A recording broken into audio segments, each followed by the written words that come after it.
Are you trying to perform data analysis in SQL? Then you need to understand the where clause. That is the foundation and the key to extracting specific data from a data set.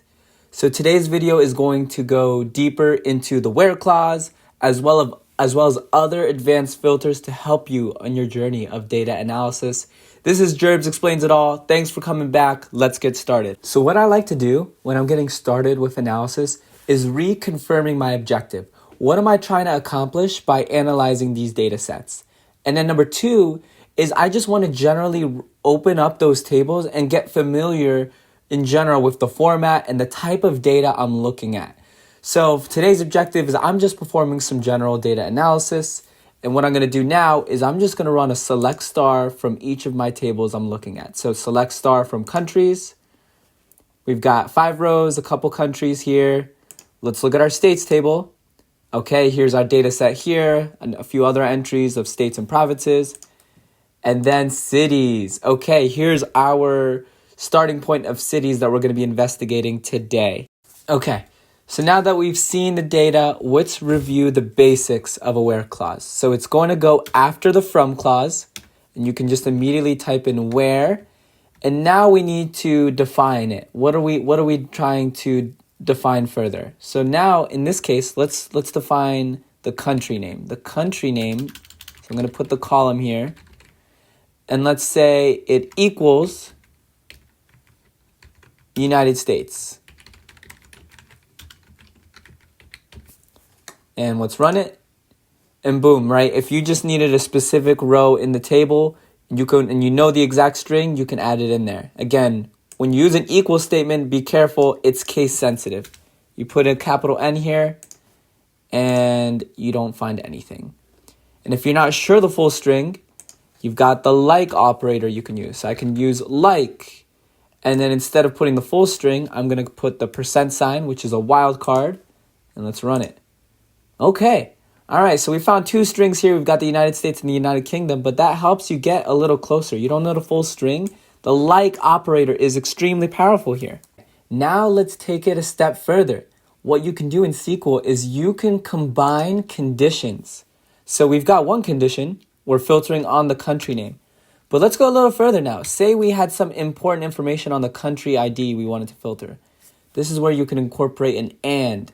Now that is allowing you to combine multiple conditions. So and country ID equals 1. Let's run that. All right, we're down to 1 result now. So you can use the and operator to combine conditions. In SQL, you've got multiple operators available. So you don't have to use an equal here. Let's just say I actually care about stuff that's greater than country ID 1. Run that. You got a different result now. There's your United Kingdom result. Okay, so you've got different operators. Now let's flip it. Let's focus on the negatives. So what I'm going to do is I'm going to comment this out first. If you add those 2 dashes, that basically negates the use of that filter. And what I'm going to do now is I'm going to show you that you can do the opposite. So here we're doing country name like you. I'm going to do now country name not like you. And add my semicolon. I'm going to run this.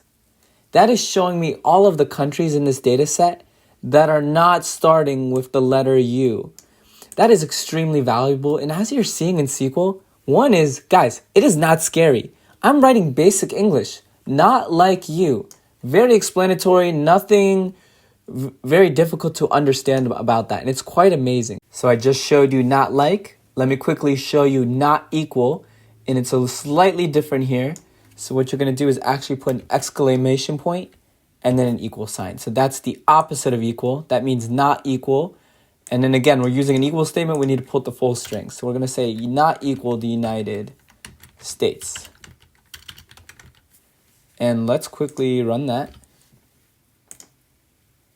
Okay, that worked. See, we've now excluded United States from this data set. And we've got the rest of the values here. What I want to show you now is there's also the or clause. We talked about and. Now this is the or condition. And again, it's exactly like the meaning in English, where you can have 2 conditions that don't have to be both equal. So this is saying where country name is not like the United States, or let me put here a new function, or length of the country name is greater than 2. So that is basically, again, recap one more time. Country name not equal to the United States, but the length, the amount of characters, is greater than 2. Run that. That brings it back because it's an or clause. If we said and, it's gone. But or,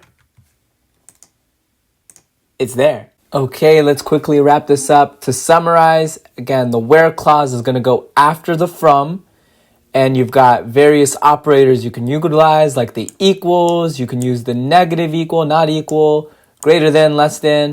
You can use the or clause, you can use the and clause, and within all that, there's so many different operators. I just touched the tip of the iceberg today, and I'm going to make more videos. If you guys are enjoying this, more videos to walk through the various operators and give you some more tips and tricks as you're getting started with SQL and how to do a little bit of a deeper data analysis and data cleanse.